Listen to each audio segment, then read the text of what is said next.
करतोय त्या ठिकाणी की या ठिकाणी प्रमुख अतिथीच्या हस्ते या ग्रंथाचं प्रकाशन करावं. मी पाहुण्यांना विनंती करतोय की त्यांनी ग्रंथाचं प्रकाशन करावं.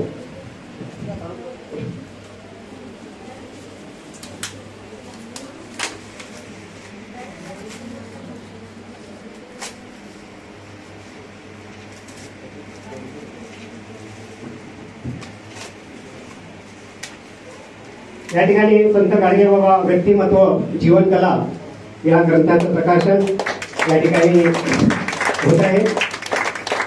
मी अध्यक्ष महोदयांना विनंती करतो की त्यांनी शब्दात प्रकाशन झालं.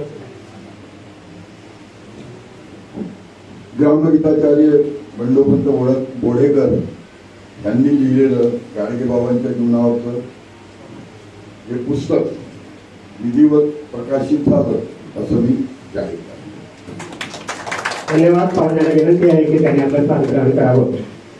मित्रांनो, प्राध्यापक रघुनाथ कडवे आणि ग्रामगीताचार्य बंडोपंत बोडेकर यांनी अतिशय मेहनत घेऊन अनेक ग्रंथांचं वाचन करून तो ग्रंथात कुठेही कमी न पडता गाडगेबाबांचं खरं कार्य आणि विचार लोकांपर्यंत पोहोचवण्यासाठी निर्मितीसाठी जी मेहनत घेतली ती खरोखरच वाखाणण्याजोग आहे. त्यांच्याच त्या परिश्रमाचा भाग या ग्रंथाच्या रूपात आपल्याला सगळ्यांना दिसतोय. आज रघुनाथजी कडवे यांचं देखील मोलाचं योगदान आहे, पण त्यांच्या आजारपणामुळे ते आज उपस्थित राहू शकले नाही. पण आमच्या देखील त्यांना तेवढ्या शुभेच्छा आहे. त्यांचं देखील या ठिकाणी योगदान आहे. तर अतिशय मोलाचं योगदान देणारे आदरणीय बंडोपंत बोडेकर याच त्यांनी अतिशय परिश्रम पूर्ण घेऊन हा ग्रंथ निर्मिती केला. त्यांचं स्वागत करणं आम्ही आमच्या वृद्धाश्रमातर्फे त्यांचं स्वागत करू इच्छितो. आमच्या वृद्धाश्रमाच्या वतीने आमच्या संस्थापक सुभाषभाऊ शिंदे आणि मी भाऊरावजी काळे यांना विनंती करतोय की या ग्रंथाचे लेखक बंडोपंत बोडेकर यांचा शाल, पुस्तक आणि स्मृतिचिन्ह देऊन त्यांचा सन्मान करावा.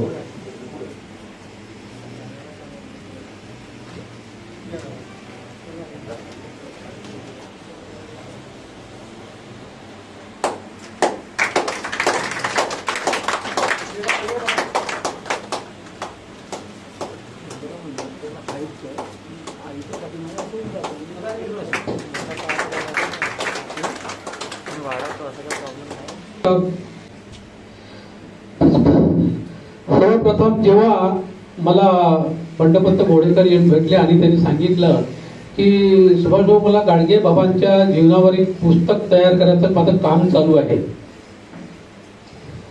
त्यांनी मला असं सांगितलं आणि सहकार्याची भाषाही केली. तो भाग वेगळा, परंतु त्यांनी गाडगे बाबांच्या जीवनावर पुस्तक काढायचं आहे असं म्हटल्यानंतर मला खूप आनंद झाला. आणि तुम्हाला सांगू इच्छितो की जसं तर गाडगे बाबांचं एक व्यक्तिमत्व, गाडगे बाबा हे एवढं मोठं व्यक्तिमत्व आहे, इतकं मोठं व्यक्तिमत्व आहे की ते एका छोट्याशा पुस्तकात मावणार नाही. तर सांगायचं झालं तर पुस्तकात मावणार नाही. त्यांच्या विविध छटा, त्यांचा जो 10 कलमी कार्यक्रम आहे, हा 10 कलमी कार्यक्रम सुद्धा त्यांना नाही का म्हणजे असंच त्यांनी तयार नाही केला की त्या प्रत्येक घटना त्यांच्या जीवनामध्ये एक थेट पोहोचून गेल्या आणि त्या कलमाप्रमाणे ते एक कलम वाढत गेलं. अशा त्या 10 कलमी कार्यक्रम आहे. त्या कार्यक्रमानुसार ते गाडगे बाबांचा तो 10 कलमी कार्यक्रम समोर आला. हे पुस्तक जेव्हा त्यांनी तयार केलं आणि विमोचनाच्या आधीच माझ्या हातात लागलं ते पुस्तक आणि मी वाचलं आणि विमोचन व्हायचं होतं पुस्तकाचं. आणि मी पुस्तक वाचल्यानंतर माझ्या एक लक्षात आलं आणि बहुतेक बंडोपंत बोडेकरांच्याही लक्षात आले नसेल की ते एका पुस्तकामध्ये एका व्यक्तीचं 3-4 वेळा त्यामध्ये नाव आलेलं आहे. त्यांच्या कार्याची दखल घेतली गेलेली आहे. मी यांना सांगितलं की म्हटलं अमुक व्यक्ती तर अजून जिवंत आहे, आपण उद्घाटनासाठी त्यांनाच बोलवूया. तर असे ते भाऊरावजी पाटील यांचं नाव कळवलं,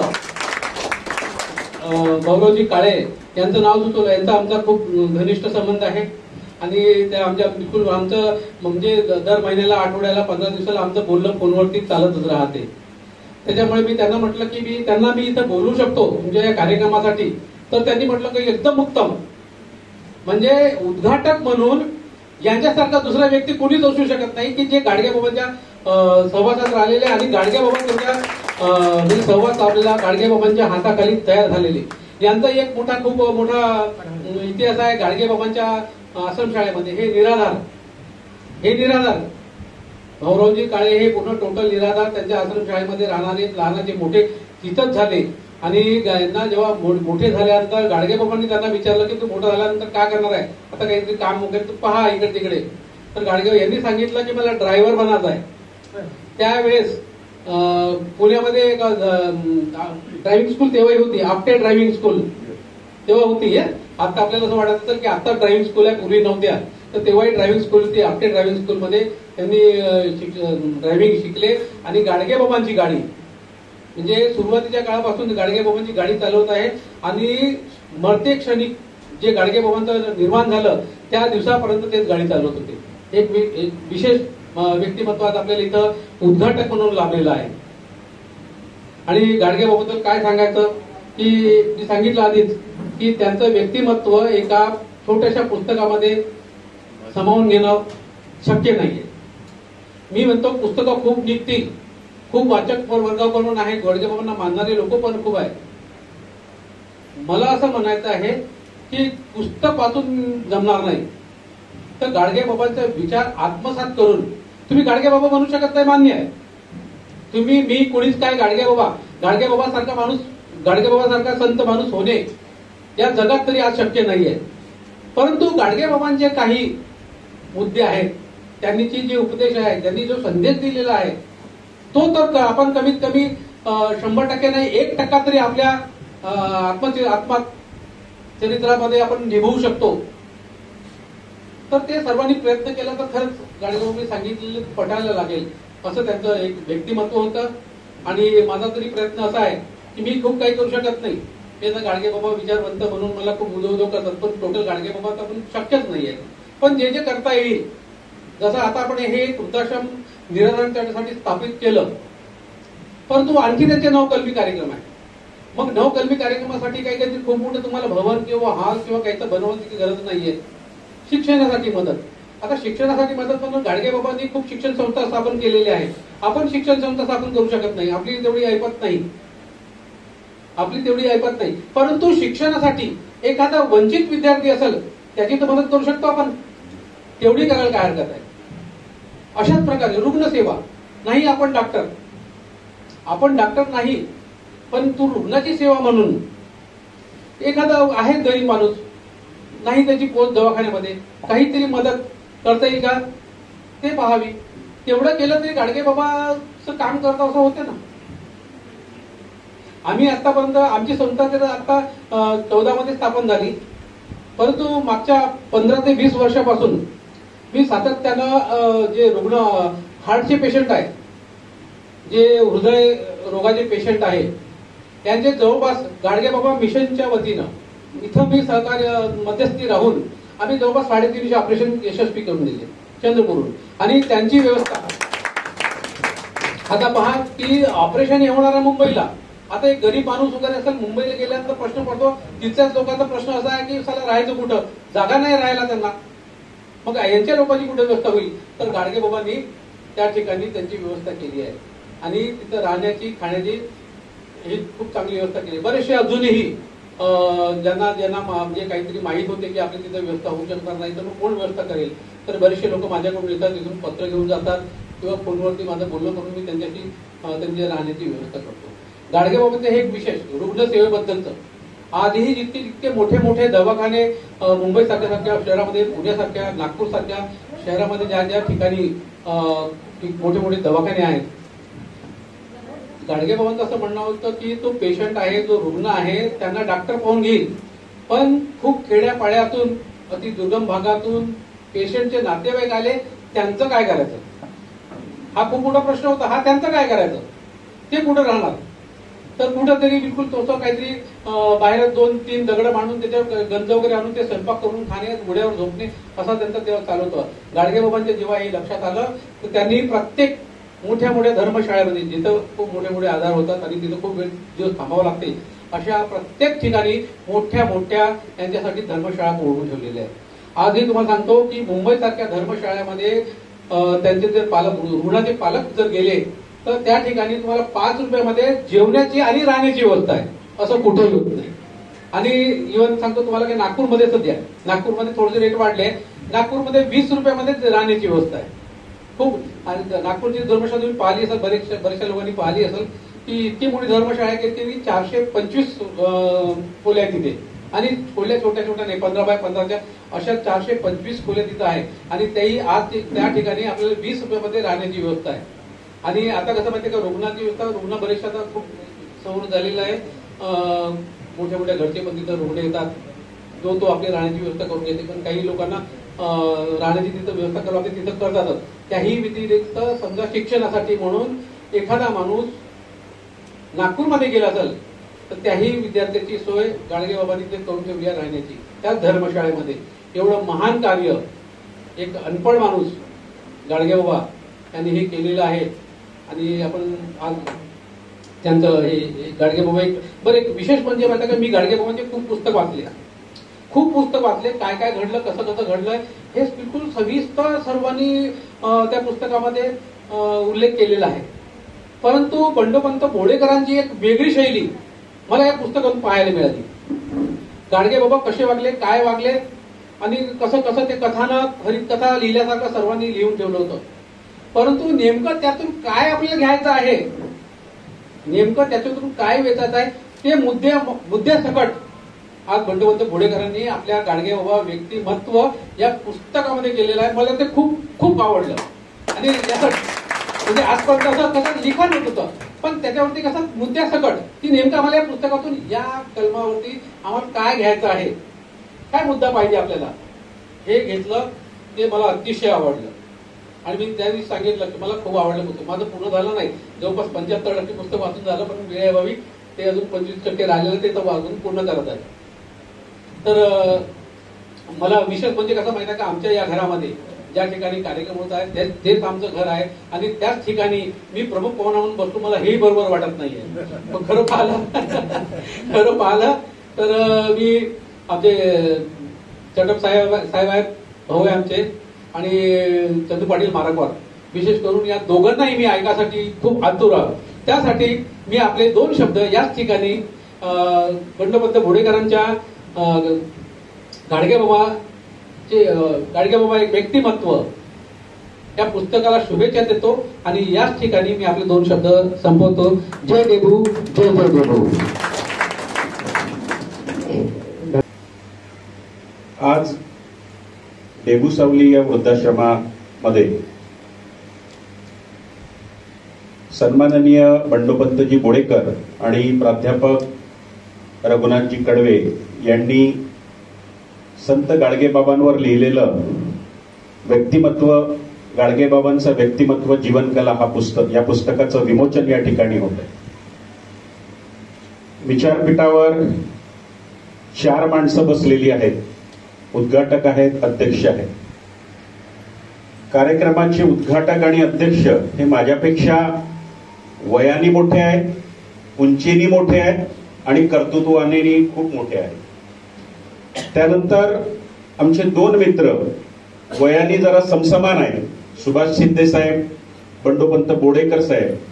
हे वयाने समसमान आहेत, परंतु कर्तृत्वाने माझ्यापेक्षा फार मोठे आहेत. अशा 5 माणसांच्या समोर आणि ज्यांच्याबद्दल मी बोलणार आहे, गाडगेबाबांबद्दल, खरं म्हणजे माझी एवढी लायकी नाही आहे की त्यांच्याबद्दल मी काही बोलावं. परंतु वंदनीय राष्ट्रसंत तुकडोजी महाराज म्हणतात की ज्याने केले असेल उन्नत ग्राम अथवा समुदायाचे आदर्श काम, तोच बोलण्याचा अधिकारी समजतो आम्ही. मी माझ्या आयुष्यामध्ये चटपसाहेब थोडंफार काहीतरी काम केलेलं आहे, म्हणून थोडासा या अधिकाराने या ठिकाणी बोलण्याचा मी प्रयत्न करतो. पुस्तक, शिंदे साहेबांनी सांगितलं की केवळ पुस्तक वाचून आपण ते आचरणात आणतो की हे काही खरं नाही. परंतु शिंदे साहेब, पुस्तक वाचल्यानंतर माणसाच्या जीवनामध्ये अनेक बदल होतात, हे मी स्वतः बघितलेलं आहे. माझ्यासारख्या दगडामध्ये जर बदल झाला तर निश्चितपणे प्रत्येक माणसामध्ये बदल होतात. आणि मला असं वाटतं की या सभागृहामध्ये प्रत्येक जण जो बसलेला आहे तो माणूस होण्यासाठी बसलेला आहे. आम्ही माणूस होण्याच्या प्रक्रियेमधले सर्व माणसं आहोत, परंतु माणूस होण्याच्या प्रक्रियेमधले आहोत. तुकडोजी महाराज म्हणायचे, तुकडोजी महाराजाला कोणीतरी विचारलं की माणूस कसा पाहिजे तुम्हाला? महाराज म्हणायचे की जंबूक मेंढ्या कुत्र्या डुकऱ्या बहु मिळती तरी काय करू, यांना शहाणे करण्यासाठी मला हवा माणूस बना. म्हणजे माणसांमधलेच जे इतके माणसांमध्ये जे इतके षडरिपू आहे ते षडरिपू नाहीसे करण्यासाठी आम्हाला माणूस हवा, आणि त्याच्यातले गाडगे बाबा होते. आता गाडगे बाबांना अनेक लोक देव म्हणतात, मला देवाची व्याख्या काय असते मला माहिती नाही. गाडगे बाबांचे पुतळे आहेत अनेक ठिकाणी, अनेक लोक हार घालतात, त्यांना नमस्कार करतात. गाडगे बाबाचे मंदिर स्थापन झाले. जिथे गाडगे बाबांचा जन्म झाला शेनगाव मध्ये, त्या ठिकाणी सुद्धा अतिशय वाईट परिस्थिती निर्माण झाली. नंतर फार वाईट परिस्थिती निर्माण झाली, कारण गाडगे बाबा आम्हाला खऱ्या अर्थाने कळलेच नाही. मी 28 वर्षाचा झालो, जवळपास 26व्या वर्षी लग्न झालं, 28व्या वर्षी गावचा सरपंच झालो. तोपर्यंत मला सुद्धा गाडगे बाबा तुकडोजी महाराज कोण आहे माहिती नव्हतं. नाव ऐकलं होतं, पण तुकडोजी महाराज कोणाला म्हणतात, गाडगे बाबा कोणाला म्हणतात मला काही माहिती नव्हतं. पहिल्यांदा मी ग्रामसभेला गेलो आणि त्या ग्रामसभेमध्ये गाडगे बाबांचा फोटो लागला होता आणि तुकडोजी महाराजांचा फोटो लागला होता. मी गावचा सरपंच झालो. अतिशय माझ्या पहिल्याच, जेव्हा माझी सरपंच झाल्याबरोबर पहिली माझी रॅली निघाली तेव्हा सुभाष शिंदे साहेब 12 पेट्या दारू वाटल्या होत्या. घरचं दारूचं दुकान, काही अडचण नव्हती, त्याच्यामुळे भरपूर माझी रॅली निघाली. गावामध्ये लोक नाचत होते आणि दारू पिऊन लोक नाचत होते. अशा तऱ्हेने मी सरपंच झालो. आणि सरपंच झाल्याबरोबर काय केलं की सरपंच झाल्याबरोबर मी पहिलं काम केलं ते चटप साहेब खादीचे कपडे शिवले. मला तुम्ही जास्त याच्यासाठी आवडतं, तुम्ही खादीचे कपडे घालत नाही म्हणून मला जास्त आवडतं. कारण नेत्यांना आम्ही बघितलं खादीचे कपडे शिवले. मला वाटलं आता मी लीडर झालो. आणि त्या लीडरगिरीच्या नादामध्ये पहिल्या ग्रामसभेला गेलो. तिथे आमच्या ग्रामसेवकांनी सांगितलं की आपल्याला संत गाडगे बाबा ग्राम स्वच्छता अभियान राबवायचं आहे आणि आता सरपंच भाषण देतील. मी हातामध्ये माईक घेतला. भाषण द्यायची सवय नव्हती, जीवनामध्ये कधी भाषण दिलं नव्हतं, शाळेमध्ये कधी काही बोललो नव्हतो. बस हातामध्ये माईक घेतलं. 100 लोक जमलेले ग्रामसभेला. त्याच्यापूर्वी कधी ग्रामसभा झाली नाही, लोकांना ग्रामसभा माहिती नाही. आणि म्हटलं भाषण ठोकून दिलं की आपल्याला संत गाडगे बाबा ग्राम स्वच्छता अभियान राबवायचं आहे. राष्ट्रसंत तुकडोजी महाराज स्वच्छ ग्राम स्पर्धेमध्ये आपल्याला भाग घ्यायचा आहे आणि आपल्याला महाराष्ट्रात पहिलं यायचं आहे. लोकांनी टाळ्या वाजवल्या, माना डोलवल्या. मला वाटलं भाषण आपलं जोरदार झालं. लोक त्या ग्रामसभेला याच्यासाठी आले होते, पाटलाचा पोरगा सरपंच झाला, चहा तरी पाजेल म्हणून लोक ग्रामसभेला आलेले. लोकांना काय घेणं देणं नव्हतं त्या ग्रामसभेत. आणि लोक गेले. मला वाटलं आपलं भाषण जोरदार झालं, उद्यापासून लोक हातात झाडू घेतील आणि कामाला लागतील. 4 दिवस झाले, 5 दिवस झाले, 6 दिवस झाले, मी ग्रामपंचायतीमध्ये बसलेलो. एकही माणूस हातात झाडू घेऊन आला नाही. कोणी गाव सफाईला लागलं. गावातून प्रतिक्रिया आली की आम्ही ग्रामपंचायतीला टॅक्स द्यायचं आणि आम्हीच आमचं गाव स्वच्छ करायचं. सरपंचाचं डोकं फिरलंय, पाटलाचा मुलगा आम्हाला शहाणपण सांगतो. तेव्हा माझ्या अहंकाराला पहिला झटका लागला. मी बोडेकर साहेबांचे आभार नेहमी मानतो. मी याच्यासाठी आभार मानतो की अशा कार्यक्रमाला मला बोडेकर साहेब बोलवतात तर माझा अहंकार कमी करण्यासाठी म्हणून बोलवतात. कारण केवढा अहंकार माणसामध्ये. मी सरपंच, मी जिल्हा परिषद अध्यक्ष, मी आमदार, मी खासदार, मी मंत्री, मी मुख्यमंत्री, मी प्रधानमंत्री, मी धनवान, मी विद्वान. काय टिकणार आहे आपलं आयुष्यामध्ये? काही टिकणार नाही. तुम्ही 10 मजली बिल्डिंग बांधा, तुमच्या घरासमोर 10 कार उभे राहू द्या, तुमच्याकडे किती सोनं नाणं असू द्या, तुमच्याकडे किती संपत्ती असू द्या, सारं काही मातीत मिसळलं. आणि आम्हाला या कोविडने आणि कोरोनाने ते हे शिकवलं की उद्याचा दिवस तुझा नाहीये. मग कशाचा आम्ही अहंकार करतो? एके ठिकाणी फार सुंदर लिहिलं होतं, ego is root of your sorrow. तुमच्या अहंकाराचं मूळ कारण जे आहे ते इगो आहे, अहंकार आहे. परंतु आमचा अहंकार काही मावत नाही. संत गाडगे बाबा ग्राम स्वच्छता अभियानामध्ये माझ्या जीवनामध्ये काही बदल झाला असेल तर माझं अहंकार कमी करण्यामध्ये फार मोठा हातभार संत गाडगे बाबा आणि राष्ट्रसंत तुकडोजी महाराज. चटप साहेब कधी बघितलंच नाही ना, लहानपणापासून दुःख बघितलं नाही. जन्माला आलो, 2.5 वर्षाचा असताना वडिलांनी शिकवायला पाठवलं नागपूरला. 18-20 वर्ष शहरामध्ये राहिलो. नागपूरला पूर्ण माझं जीवन गेलं. सर्व काही माझ्याकडे होतं, काहीच कमतरता नव्हती. पैसे, सर्व गोष्टी होतं. त्याच्यापुढे घरी नोकर चाकर सर्व. कधी समजलंच नाही जीवन काय. आणि हे खरं जीवन जर समजलं तर मला संत गाडगे बाबा ग्राम स्वच्छता अभियान राबवताना मला समजलं. गाडगेबाबांच्या जीवनामध्ये 2-4 जे प्रसंग घडले, माझ्या जीवनामध्ये सुद्धा तसे काही प्रसंग घडले. आज मी जे वाचतो, मी जे पुस्तक वाचत होतो, तुम्ही म्हणालात की हे पुस्तक केवळ पुस्तक नाहीये, हे सहज असं गाडगेबाबांचं पूर्ण जीवनचरित्र म्हणून लिहिले नाहीये. लोकांना नेमकं काय पाहिजे, ज्याच्यामध्ये लोकांच्या जीवनामध्ये बदल होईल असे प्रसंग त्याच्यामध्ये लिहिले आहे. आणि गाडगेबाबांच्या गुणातले वेगवेगळे गुण, वेगवेगळे कला त्याच्यामध्ये लिहिलेले आहे. हे मी पाहून मी भारावून गेलो. मी कालच नागपूरवरून आलो, पुस्तक मला काल हातामध्ये पडलं आणि मी वाचतच राहिलो. वाचून मला राहावलं नाही. मी बोडेकर साहेबांना फोन केला की मला पुस्तक फार आवडलं आणि मी ते पुस्तक सतत वाचत, घरी मी पुस्तक वाचत होतो. आणि वेगवेगळ्या अशा याच्यामध्ये या गोष्टी लिहिलेल्या आहेत, असे प्रसंग लिहिलेले आहेत. माझ्या गावात एकदा मी सरपंच झाल्यावर 4-5 वर्ष झाले, नाव व्हायला लागलं जिकडे तिकडे, काही लोकांच्या पोटामध्ये दुखायला लागलं. एकदा गावामध्ये अळी आली, पूर्ण शेतामध्ये, सर्व शेतांमध्ये अळी आली. अळी, बोंड अळी येते ना, तशी अळी आली, लष्करी अळी. आणि ते अळी आल्यानंतर काय झालं, लोक म्हणाले, काही लोकांनी काय केलं माहिती नाही, की म्हणे बकरे कापल्याशिवाय आणि बकऱ्यांचं रक्त दिल्याशिवाय ती अळी जात नाही. 2 बकरे आणल्या गेले. 2 बकरे आणल्यानंतर आता त्या बकऱ्यांना कापायचं, त्याचं रक्त त्या शेतामध्ये शिंपडायचं आणि त्याच्यानी अळी जाते. मी त्यावेळेस, मला सरपंच होऊन 2-3 वर्ष झाली असतील किंवा 2-3 वर्ष झाले असतील, मला आठवत नाही.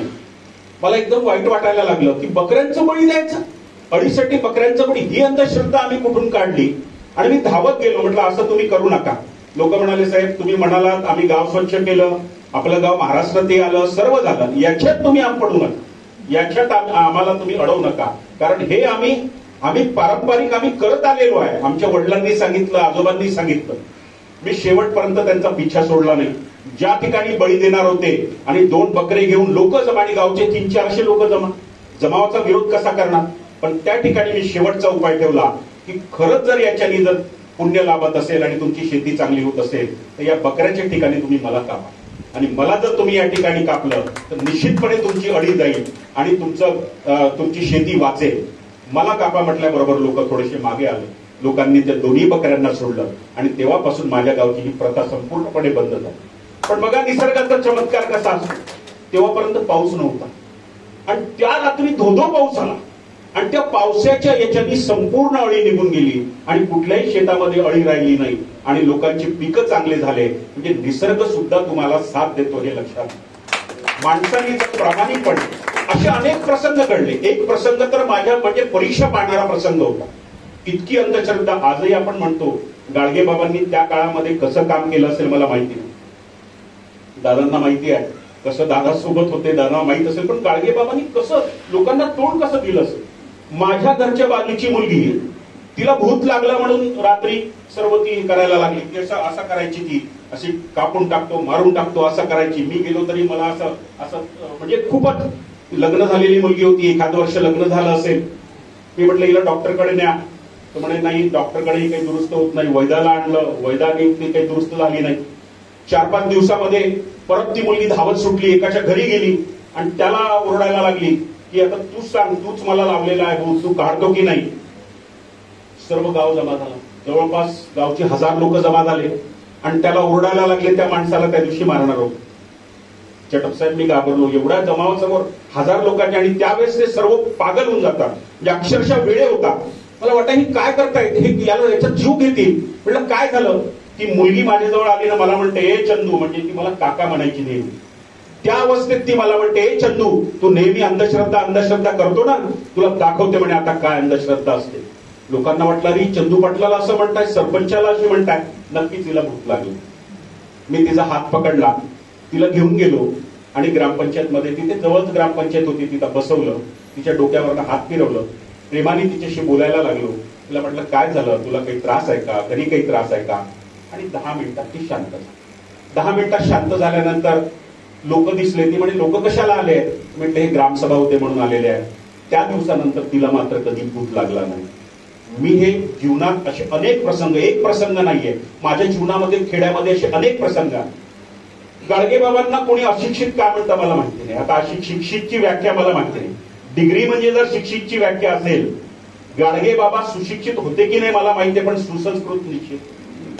गाडगेबाबांसारखे सुसंस्कृत या जीवनामध्ये काय आम्ही शिकवतो. जर एक शिकलेला माणूस, PhD झालेला माणूस जर इतकी अंधश्रद्धा पाळत असेल तर त्याला अर्थ काय. आज शहरामध्ये तुम्ही बघा, शहरामध्ये इतक्या अंधश्रद्धा, आम्हाला घरच्यापासून दुरुस्त करावं लागतं. मी आणि माझी बायको आम्ही नांदेडला एका लग्नाला गेलो. लग्नावरनं येताना एक मंदिर असतं. मी मंदिरात कधी जात नाही, मला कधीच गरज पडत नाही, कारण आम्हाला महाराजांनी शिकवलाय ग्राम हेची मंदिरं गावातील जन हे सर्वेश्वर. पण बायको म्हणाली, अहो तुम्ही मला आयुष्यात मंदिरात कधी नेलं नाही, निदान इथे तरी मंदिरात नाही. कोणीतरी सांगितलं औंढा नागनाथचं मंदिर आहे ते. त्या औंढा नागनाथच्या मंदिराजवळ गेलो. बायको आतमध्ये गेली. फुलंवाल्याकडे आम्ही फुलं घ्यायला गेलो. फुलवाल्यांनी सांगितलं 100 रुपयाचे फुल. बायको म्हणते, आजी 80 काहीतरी रेट सांगितलं, 50ला देत नाही का? ते म्हणजे 50ला घेऊन जा. 50ला दिले, फुलं घेतले, आतमध्ये गेलो. मुलगा छोटा होता. बायको आतमध्ये गेली. आता आतमध्ये ते अजून आतमध्ये काहीतरी जावं लागतं. तिथे मला काही जाता येत नाही. म्हटलं मी येतही नाही. म्हटलं तू ना, मी आधीच वजनाने एवढा मोठा आणि पुन्हा आतमध्ये शिरलो की बाहेर यायचा नाही, आणि तसाही मला त्याचा काही नाद नाही. म्हटलं तू आतमध्ये जा. ती गेली आतमध्ये. आतमध्ये जाऊन बाहेर आली. मंदिराच्या बाहेर आलो बोडेकर साहेब आम्ही. मंदिराच्या बाहेर आल्यावर माझा मुलगा म्हणतो, बाबा आईने त्या पुजाऱ्याला 100 रुपये दिले. माझं डोकं सनकलं. मी माझ्या बायकोला विचारलं की त्या फुलवालीने कष्ट करून फुल आणले, तिला 80चे आपण 50 केले, त्या पुजाऱ्याने असं काय कष्ट केले होते की जिच्या हातामध्ये तू 100 रुपये ठेवले? आपल्याला बदल आपल्या घरच्यांपासून घडवावं लागतं, हे लक्षात घ्या. आपल्या कुटुंबांपासून घडवावं. आणि गाडगे बाबा का मला मोठे वाटतात, गाडगे बाबा का महान झाले, गाडगे बाबांना आम्ही का मानतो, याचं एकच कारण आहे, कारण गाडगे बाबांनी ही स्वतःपासून सुरुवात केली. गाडगे बाबा स्वतः मिष्टान्न खात बसले नाही. गाडगे बाबांनी कुठल्या धर्मशाळेला नावं दिले नाही. कुठल्या धर्मशाळामध्ये आपल्या नातेवाईकांना घेतलं नाही. गाडगे बाबांनी आयुष्यभर जे जगले ते निष्काम सेवा, निस्वार्थ सेवा आणि केवळ समाजासाठी जगायचं, एवढंच त्यांनी व्रत पाळलं. म्हणून गाडगे बाबा मोठे झाले. नाही तर अशा फाटक्या कपड्यातल्या याला कोण आजकाल संत आणि कोणा, आज बघू द्या बरं, आज रस्त्यात एखादी जाऊ द्या माणूस, काय म्हणू आपण त्याला, आहे कोणीतरी वेडा माणूस, पागल माणूस. आणि त्या काळामध्ये गाडगे बाबा आणि कुठलंही साधन नसताना गाडगे बाबांनी जे त्यावेळेस समाज प्रबोधनाचं काम केलं, हे काम फार मोठं आहे. बोडेकर साहेबांनी एक प्रसंग, प्रत्येक प्रसंगाला प्रसंग, कुठला प्रसंग वाचावा आणि कुठला प्रसंग वाचू नये, एवढे प्रसंग त्याच्यामध्ये दिलेले आहेत. आणि प्रत्येक प्रसंगातनं काहीतरी बोध घ्यायचं, काहीतरी हे घ्यायचं, असं त्या ठिकाणी दिलेलं आहे. एक प्रसंग आलाय की मला माहिती नाही बोडेकर साहेब, पण मला आठवतं गाडगे बाबा एकदा कीर्तनाला उभे होते. कीर्तनाला सुरुवात होणार होती. असंख्य लोक जमलेले. गाडगे बाबा कीर्तनाला सुरुवात करणार, तेवढा त्यांचा साथीदार, त्यांचा कोण होता मला माहित नाही, तार घेऊन आला आणि गाडगे बाबांना त्या ठिकाणी तो रडू लागला. गाडगे बाबांनी विचारलं कशाला रडतो, तर म्हणे आपला गोविंदा गेला. गाडगे बाबांचा मुलगा मरण पावला होता. काय करेल तुमच्या माझ्यासारखा माणूस, मुलगा मरण पावला एवढं माहीत झालं, केवढाही मोठा कार्यक्रम असेल, पंतप्रधान जरी बसलेला असेल, तो कार्यक्रम सोडू आपण आणि ताबडतोब आपण तिथनं निघून जाऊ. परंतु गाडगे बाबांनी ते स्थान सोडलं नाही. गाडगे बाबांनी कीर्तनाला सुरुवात केली, डोळे मिटले आणि त्यांच्या मुखातनं शब्द निघाले, मेले ऐसे कोट्यानं कोटी, काय रडू एकासाठी, स्वतःच्या मुलाच्या मरणाची सुद्धा पर्वा न करणारे गाडगे बाबा. एवढं मान संत या याच्यात होऊ शकतो का? पण आम्ही खरंच काय गाडगे बाबांकडनं घेतो? चटप साहेब, शासनाने केवळ संत गाडगे बाबा ग्राम स्वच्छता अभियान राबवलं आणि त्यांच्या हातात झाडू देऊन मोकळं करून टाकलं, संपला विषय. मी शासनाच्या प्रत्येक याच्यात राहिलो, भारतभर फिरलो मी, काही घेणं देणं नाही कोणाला. स्वर्गीय RR पाटील साहेबांनी त्यावेळी गाडगे बाबा अभियानाचा खूप मोठा प्रचार केला होता. गाडगे बाबा अभियान हे पूर्ण म्हणजे जगापर्यंत, वर्ल्ड बँक पर्यंत गेलं होतं. अमेरिकेत लोक विचारायचे की what is Gadge Baba, who is Gadge Baba, इथपर्यंत म्हणजे प्रत्येक याच्यात गाडगे बाबांची चर्चा व्हायची. परंतु गाडगे बाबा कुणी स्वीकारला नाही आणि गाडगे बाबा कुठली सरकार स्वीकारू शकत नाही, हा माझा दावा आहे, तुम्हाला सांगतो. ज्या दिवशी गाडगे बाबा कुठल्याही सरकारने स्वीकारलं, त्या दिवशी या देशामध्ये गरीब माणूस तुम्हाला दिसणार नाही, खरा गाडगे बाबा जर स्वीकारला. पण आम्हाला हे स्वीकारायचं नाही, कारण आम्हाला फक्त वोट बँक पाहिजे, आम्हाला पाहिजे मतदार पाहिजे, आम्हाला उदो करणारा पाहिजे, आम्हाला वेगवेगळे धर्म सांगणारी माणसं भेटतात. हा धर्म, असा धर्म, तसा धर्म, मला धर्म समजत नाही. गाडगे बाबा वाचताना, हे पुस्तक वाचताना मला एकच गोष्ट समजते की धर्म एकच असू शकतो, तो म्हणजे माणुसकीचा धर्म. त्याच्यापेक्षा दुसरा धर्म या पृथ्वीवर कधीच असू शकत. आम्ही कशाला एकमेकाला राष्ट्रसंत तुकडोजी महाराज म्हणतात की धर्मात नाही हिंदू मुसलमान, धर्मात नाही पारसी ख्रिश्चन, लोक धर्माची व्याख्या विसरले, धर्म हिंदू मुसलमान झाले. आम्हाला कुठे एकमेकांमध्ये वाटून घेता? किती छोटं जीवन आहे आमचं. कोरोनामध्ये 43 वर्षात, 40 वर्षात, 32 वर्षात, 30 वर्षात माणसं मरण पावली. कुठे जहरांच्या कानामध्ये सांगता? चटप साहेब जरा समजवा काही नेत्यांना. काय डोकं, रोज व्हॉट्सअप उघडलं तर काय एक नवीन, काहीतरी एक नवीन.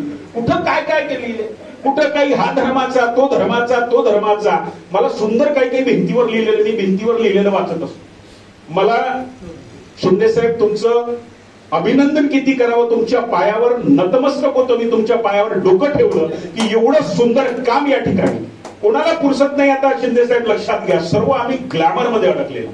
सर्व आम्हाला आता जीवन असं ग्लॅमरच पाहिजे. बिलकुल आम्हाला मुलाबाळांना सुद्धा ग्लॅमरच बनवायचं आहे. आम्हाला मुलाबाळांना माणुसकी शिकवायची नाही. माझी मुलगी मला एकदा म्हणते की पप्पा मी काय बनवू? तुम्ही म्हटलं आधी माणूस बन. मी नाही बनू शकलो तेवढं, कारण मला तेवढं समजलं नाही, मला सांगणारा कोणी नव्हता. परंतु मी जे वाचलेलं आहे गाडगेबाबा आणि तुकडोजी महाराज, त्याच्यात मला एकच शिकवण मी म्हणते ते म्हणजे माणूस. केवढं आम्ही काय पसरवतात. एके ठिकाणी फार सुंदर लिहिलं होतं, क्या हिंदू क्या मुसलमान, क्या अल्लाह और क्या भगवान, मालिक के है सब बंदे, सब है एक समान, एक ही सबको रहने दो, हे पंडित नेता और इमाम, यदि दिवाली में अली है तो रमजान में भी है राम. मग आम्ही कोण होतो एकमेकाला सर्व वेगळे करणार? काय आमच्या डोक्यामध्ये एवढा कचरा भरून घेतलेला आहे? नुसतं ग्राम स्वच्छता अभियानाने होणार नाहीये. झाडू मारायला झाडू आहे, स्वच्छता करायला झाडू आहे, कपडे धुवायला साबण आहे. परंतु हे जर समाजाचं काम जर करायचं असेल, खऱ्या अर्थानं आपल्या माणुसकीचं काम करायचं असेल, तर आपल्याला स्वतःचं मन आधी स्वच्छ करावं लागेल. आणि मन असं स्वच्छ होणार नाही. मन स्वच्छ करण्याचं साबण हिंदुस्थानात काय जगाच्या कोणत्याही कारखान्यात निर्माण झालेलं नाहीये. मन जर स्वच्छ करायचं असेल तर सर्वात आधी आपला अहंकार आम्हाला बाहेर काढून फेकावा लागेल. तुम्ही कोणी असा, तुम्ही इंजिनियर असा, तुम्ही डॉक्टर असा, तुम्ही वकील असा, तुम्ही श्रीमंत असा, तुम्ही बिझनेसमॅन असा, तुम्ही काही असा, पण निदान माणूस तर आधी माणुसकी, थोडीशी माणुसकी. आता शिंदे साहेब म्हणाले की ठीक आहे आम्ही गाडगेबाबांसारखं काम नाही करू शकत. एखादी काम तर आम्ही निश्चित करू शकतो. एखादी अडला मुलगा असेल त्याला मी मदत करू शकतो. एखादी डॉक्टर असेल तर त्याला थोडस मदत करू शकतो. काही तर आम्ही करू शकतो. नाही तर अशी डॉक्टर आम्ही बघितले ज्यांनी मुर्द्यावर सुद्धा इलाज केलेला आहे. काय अर्थ आहे त्या मुर्द्यावर इलाज करणारे डॉक्टर सुद्धा आम्ही या ठिकाणी बघितले. मी या ग्रंथाच्या प्रकाशनाच्या निमित्ताने इथे उपस्थित असलेल्या सर्व सज्जनांना विनंती करतो की आपण माझ्यापेक्षा ज्ञानी आहात, विद्वान आहात. मला एवढं समजत नाही, कारण मी जे काही शिकलो या 20 वर्षात खेड्यात शिकलो. चटप साहेब मी शहरात काही शिकलो नाही. मी नागपूरमध्ये 18-20 वर्ष बालपणापासून राहिलो. काहीच मला समजत नव्हतं, काहीच समजलं नाही. जे काही समजलं ते मला गावात समजलं. कारण हे इतकं शिकलो मी याच्यामध्ये गावामध्ये. जेव्हा मी हे सर्व राबवायला लागलो तेव्हा माझ्यातला तो अहंकार निघत गेला. जेव्हा नालीत उतरलो आणि नाली साफ करायला घेतली, पहिला मनामध्ये प्रश्न आला, साला याच्यासाठी सरपंच झालो का? कारण मन बहिणाबाई चौधरी म्हणते, मन माकड चाले वाकड. मन आधी वागायचं, साला आपण याच्यासाठी सरपंच झालो का? पण जेव्हा हे काम करायला लागलो तेव्हा लक्षात आलं की आपल्या मध्ये किती बदल होत आहे. आणि आज मी कुठेही सांगतो, जाहीरपणे सांगतो की मी गाव घडवलेलं नाही आहे, गावानेच मला घडवलं. एवढा आपल्या जीवनामध्ये जो बदल असतो. पण मी आपल्याला विनंती करतो की थोडं तरी सेवेचं काम करा. तुमच्या जीवनामध्ये प्रचंड बदल तुम्हाला दिसेल, प्रचंड बदल दिसेल. त्रास होईल, त्रास निश्चित होईल. कारण आई सुद्धा मुलाला जन्म देते तर ती त्रास भोगूनच मग जन्म देते, पण त्यानंतरचा आनंद ती घेते. तशासारखा आपण समाजसेवेचा जो आनंद, आणि समाजसेवा म्हणजे नुसतं काही प्रोजेक्ट करण्याची. आजकाल खूप समाजसेवक मी बघितले. त्या समाजसेवेपेक्षा मला हे आवडते शिंदे साहेब, हे जे तुमचं जे आहे खरं प्रेम जे आहे. आणि माझ्या आईसारख्या, माझ्या वडिलांसारखे या ठिकाणी इतके बसलेले आहेत, त्यांची सेवा करता.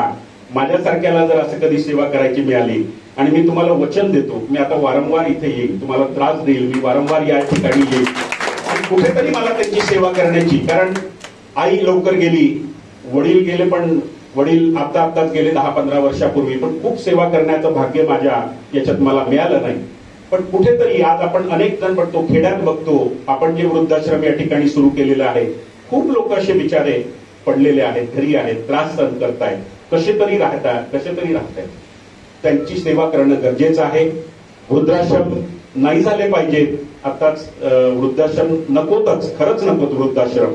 परंतु शेवटी रस्त्यावर जे येऊन जातात, रस्त्यावर त्यांना टाकतात, त्यांच्यासाठी मग शेवटचा काही उपाय नसतो आणि ते लोक मग वृद्धाश्रमामध्ये येतात. मी परत परत आपल्या सर्वांना विनंती करतो आणि बोडेकर साहेबांचे आभार मानतो की त्यांनी एवढी चांगली संधी आम्हाला या ठिकाणी उपलब्ध करून दिली. कडवे सर, प्राध्यापक कडवे सर अतिशय वयस्कर आहेत, पण त्यांचं लिखाण खूप सुंदर आहे. त्यांची मी अनेक पुस्तकं सुद्धा वाचलेली आहेत आणि तुकडोजी महाराजांचं त्यांनी इंग्रजीमध्ये सुद्धा त्यांनी ग्रामगीतेचं रूपांतर केलेलं आहे.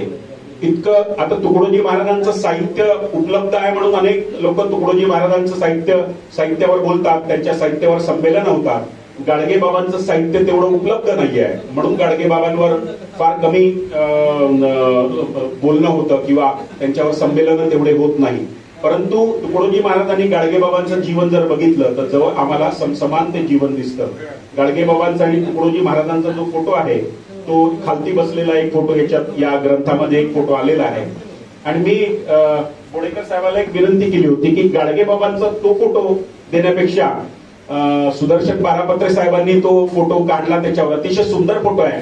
पण बारापत्रे साहेब, एक माझी विनंती अशी होती की ओरिजिनल फोटो जरा त्यांचं, हे ओरिजिनल फोटो त्यांचं यायला पाहिजे. या फोटोला जरा महाराष्ट्रभर ग्लॅमर जास्त आलेला आहे. या फोटोला काय केलं आहे, जसं फॅन्सी ड्रेस कॉम्पिटिशन मध्ये जसं कपडे लावतात ना तशासारखं गाडगे बाबा. कारण हे काय बघितलं मी पश्चिम महाराष्ट्रात गेलो, एका सांगलीला एका कार्यक्रमात गेलो. तर गाडगे बाबा फक्त नाव माहिती आहे त्यांना, हे माहिती आहे, कार्य खूप माहित नाहीये. आणि त्या ठिकाणी गाडगे बाबांचे असे फोटो लावले होते की नेत्यांचा फोटो लावतात ना साहेब, ते बिलकुल आजकाल फ्लेक्स बॅनर आलेले आहे, बिलकुल तशासारखे गाडगे बाबा गाडगे बाबा गाडगे बाबा असे फोटो लावलेले आणि अशासारखे ते फोटो लावलेले होते. मी तिथे फोटो बघितलं, कार्यक्रमाला गेलो, गाडगे बाबांचा भाव एकातही दिसला नाही. फोटो आणि तो कार्यक्रम, जबरदस्त कार्यक्रम, खूप पैसे त्या कार्यक्रमावर खर्च केलेले. आणि गाडगे बाबाला मी म्हटलं हे कुठल्या, एकाला विचारलं हे कुठल्या चित्रपटाचे हिरो आहेत. अहो साहेब म्हणजे ते गाडगे बाबा आहे. म्हटलं हे गाडगे बाबा म्हणजे कुठले संत आहेत बघ गाडगे बाबा? काहीच माहिती नाही, काम काय काहीच माहिती नाही. पण साहेब असा फोटो त्यांचा, अशी फोटोमध्ये तो भाव उत्पन्न होत नाही. गाडगे बाबांचा भाव हे फोटो बघितल्यानंतर तो भाव उत्पन्न होतो. परंतु बारापत्रे साहेबांनी खूप सुंदर चित्र काढलेलं आहे. त्यांची सर्वच चित्र सुंदर असतात. तुकाराम दादांचं एक चित्र मी त्यांना बघितलं आणि मी बोडेकर साहेब तुम्हाला की कुणाला तरी पाठवलं, ते चित्र मी खूप शेअर केला. खूपच सुंदर चित्र त्यांनी काढलेलं आहे तुकाराम दादांचं. आणि हे चित्र सुद्धा खूप सुंदर काढलेलं आहे. त्यांचे सुद्धा मी आभार मानतो. बोडेकर साहेबांनी या कार्यक्रमाला बोलवल्याबद्दल मी त्यांचे आभार मानतो. विचारपीठावर बसलेले सर्व जणांचे आभार मानतो, आपले सर्वांचे आभार मानतो आणि